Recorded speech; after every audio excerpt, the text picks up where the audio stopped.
Kalau tidak, tentu saja kita akan ketinggalan. Masa kita sudah capek-capek bangun industri, nanti pekerjaan didatangkan dari Filipina atau dari Malaysia, yang benar aja kan nggak seperti itu kan. Jadi sekolah kejuruan tadi saya senang Pak Pali. Kalau perlu juga nanti Mas Tommy ada pendidikan menengah, politeknik di atas menengah dengan kapasitas manajer mid level, manajer kelas menengah, belum kelas atas. Disitulah yang akan mengisi nilai tambah yang saya masukkan tadi. Kalau itu tidak dilakukan, ya udah kita tinggal ngomong-ngomong tetap akan jadi master plan ya. Nah, sekarang melanjutkan apa yang disampaikan oleh Mas Inul tadi, Pak Rusdi. Apa action plan yang disiapkan oleh pemerintah Kota Palu sendiri bersama-sama dengan Kementerian Perindustrian? Ya, pertama tadi kita meningkatkan meningkatkan hasil produksi coklat, kakao, rotan itu sehingga kita bisa untuk jadikan industri. Kemudian kita tingkatkan kualitasnya, kemudian sumber daya manusia tadi yang seperti saya katakan tadi, alhamdulillah saya sudah bangun politeknik, pengolahan hasil agro dan pengolahan hasil laut dan mekanisasi, yaitu kira-kira politekniknya. Seharusnya ini semua kabupaten Sulawesi Tengah harus dibangun. Ini kira-kira yang tapi terlambat, tapi walaupun terlambat sudah bangun. Saya juga mengirim beasiswa kerjasama dengan Jawa BK, kurang lebih anak Palu sekarang di Presiden University itu ada 100 di Bekasi. Itu untuk mempersiapkan nanti kalau semuanya kita sudah membangun itu, kita sudah punya sumber daya manusia untuk manajemen, karena di sana ilmu terapan untuk industri. Berapa persen dari jumlah penduduk Palu sendiri yang kemudian terlibat di dalam kegiatan di sektor yang menjadi andalan kakao dan rotan tadi? Kalau industrinya, kalau kakao ini orang hampir 700.000 penduduk Sulawesi Tengah. Jadi saya bicara Sulawesi Tengah, 700.000 lebih dari 2,6 itu hidup dari kakao. Ya, jadi makanya saya katakan, Pak Gubernur bercita-cita untuk menjadikan kakao Sulawesi Tengah 400.000 ton 5 tahun ke depan. Kalau 400.000 ton kali 25.000 saja berarti ada 10 triliun uang di tengah rakyat. Karena semua petani, karena di sana nggak ada plantation, nggak ada perkebunan besar untuk coklat, semua milik rakyat. Jadi ada 10 triliun. Kalau garis pantainya Sulawesi Tengah itu 4.013 km, jadi untuk budidaya untuk rumput laut kita kurang lebih 106.000 hektar.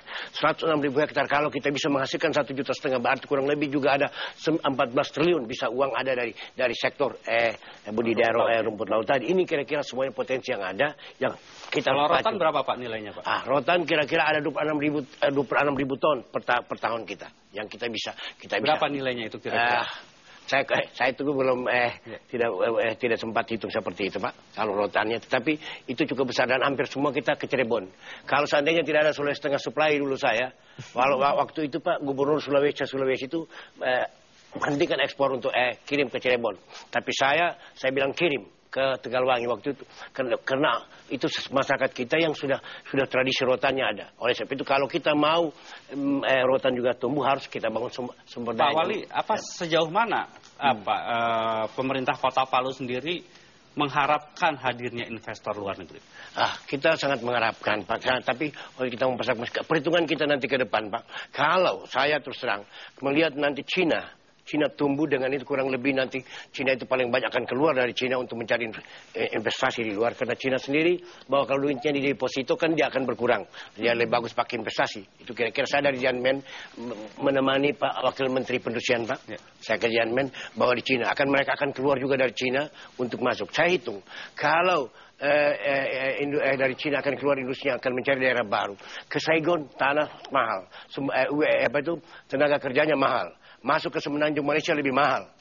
Masuk ke Malaysia Timur juga mahal. Tanah juga mahal segala macam. Yang bisa masuk ke Jakarta dia mahal. Dia bisa masuk masuk di selah itu Sulawesi. Hitungan saya seperti itu.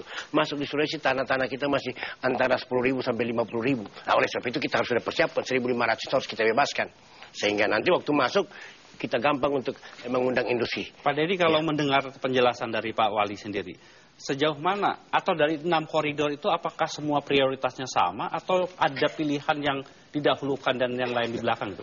Mas Tommy, sebelum menjawab pertanyaan Mas Tommy, jadi ada yang menarik sebenarnya, ada satu paradigma baru dalam pembangunan industri itu yang diungkapkan oleh strategi MP3I itu. Itu adalah strategi ketiga, bahwa dalam mengembangkan industri itu jangan hanya membangun pabrik, tapi sejauh mana masyarakat yang ada di lokasi itu dilibatkan dalam satu pembangunan dengan cara tadi buat sekolahan.